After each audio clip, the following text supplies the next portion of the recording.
ZEE5 app download ಮಾಡಿ ಮತ್ತು ಸಂಪೂರ್ಣ ಸಂಚಿಕೆಗಳನ್ನು ಉಚಿತವಾಗಿ ನೋಡಿ.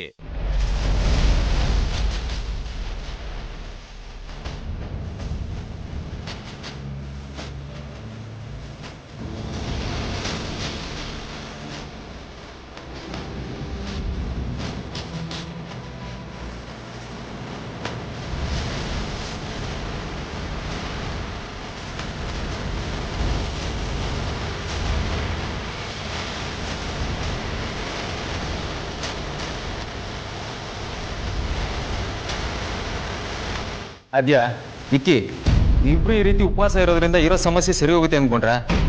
ಇಬ್ರು ಬೆಳಿಗ್ಗೆಯಿಂದ ಏನು ತಿಂದಿಲ್ಲ. ಬನ್ನಿ ಏನಾದರೂ ತಿನ್ನಿ. ಬೇಡ ಸಾರ್ಥಕ್, ಹಸಿವಾಗ್ತಾ ಇಲ್ಲ. ಭಾವ, ನಮ್ಮ ಅಗ್ರಜ ಎಲ್ಲಿದ್ದಾನೆ, ಏನು ಮಾಡ್ತಿದ್ದಾನೆ ಅನ್ನೋದೇ ಗೊತ್ತಿಲ್ಲ. ಈ ಟೈಮಲ್ಲಿ ಊಟ ತಿಂಡಿ ಎಲ್ಲ ಹೇಗೆ ಸೇರತ್ತೆ ಹೇಳಿ? ಅವನು ನಮ್ಮನ್ನ ಬೆಳೆಸೋದಕ್ಕೆ ಚಿಕ್ಕ ವಯಸ್ಸಿಂದನೂ ಎಷ್ಟು ಕಷ್ಟಪಟ್ಟಿದ್ದಾನೆ ಅಂತ ನಿಮಗೂ ಗೊತ್ತು. ಹಗಲು ರಾತ್ರಿ ನಿದ್ರೆ ಇಲ್ಲಂತೆ ಕಷ್ಟಪಟ್ಟಿದ್ದಾನೆ. ಇವಾಗ ಅವನು ಎಲ್ಲಿದ್ದಾನೋ ಏನು ಮಾಡ್ತಿದ್ದಾನೋ ಅಂತ ನೆನ್ಸ್ಕೊಂಡ್ರೆ ಭಯ ಆಗ್ತಿದೆ ಬಾವ. ನಾವಿಷ್ಟು ಜನ ಇದ್ರು ಅವನನ್ನ ಹುಡ್ಕೋಕಾಗ್ತಿಲ್ವಲ್ಲ. ಅವನ ಮನೆಗೆ ಹುಷಾರಾಗಿ ಬಂದ್ರೆ ಸಾಕು.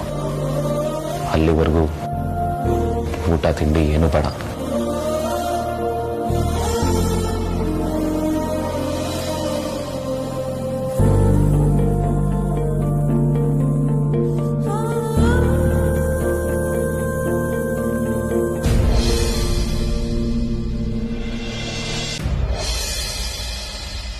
ವೇದಾಂತ ನಂಗೆ ಏನೂ ಆಗಿರಲ್ಲ ಕಣೋ. ಅವನ ಬಗ್ಗೆ ನಿನಗೆ ಗೊತ್ತಿಲ್ವಾ? ಅವನು ಹುಷಾರಾಗೇ ಇರ್ತಾನೆ. ನಮ್ಮನೆ ದೇವರಿಗೆ ಆ ದೇವ್ರು ಮೋಸ ಮಾಡಲ್ಲ. ಅವನನ್ನ ಹುಷಾರಾಗಿ ವಾಪಸ್ ಕರ್ಕೊಂಡ್ಬರ್ತಾರೆ. ಇಲ್ಲ ಅದ್ಯಾ, ಅವನಿಲ್ದೆ ಈ ಮನೆ ನರಕ ಅನಿಸ್ತಿದೆ.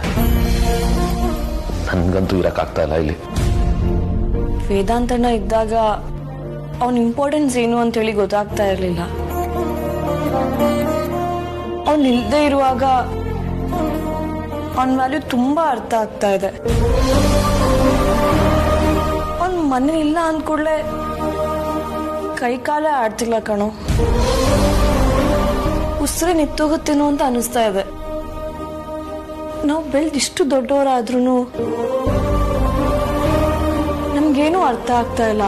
ನಾವಿನ್ನು ಚಿಕ್ಕ ಮಕ್ಳೇನು, ನಮಗೆ ಅವ್ನು ಯಾವಾಗ್ಲೂ ಕೈ ಹಿಡಿದು ನಡೆಸ್ಬೇಕು ಅಂತ ಅನಿಸ್ತಾ ಇದೆ. ಅವ್ನು ಇಲ್ದೇ ಇರೋ ಲೈಫ್ ತುಂಬಾ ಖಾಲಿ ಖಾಲಿ ಅಂತ ಅನಿಸ್ತಾ ಇದೆ. ಅವ್ನು ಎಷ್ಟು ಇಂಪಾರ್ಟೆಂಟ್ ಅಂತ ಇವಾಗ ಗೊತ್ತಾಗ್ತಾ.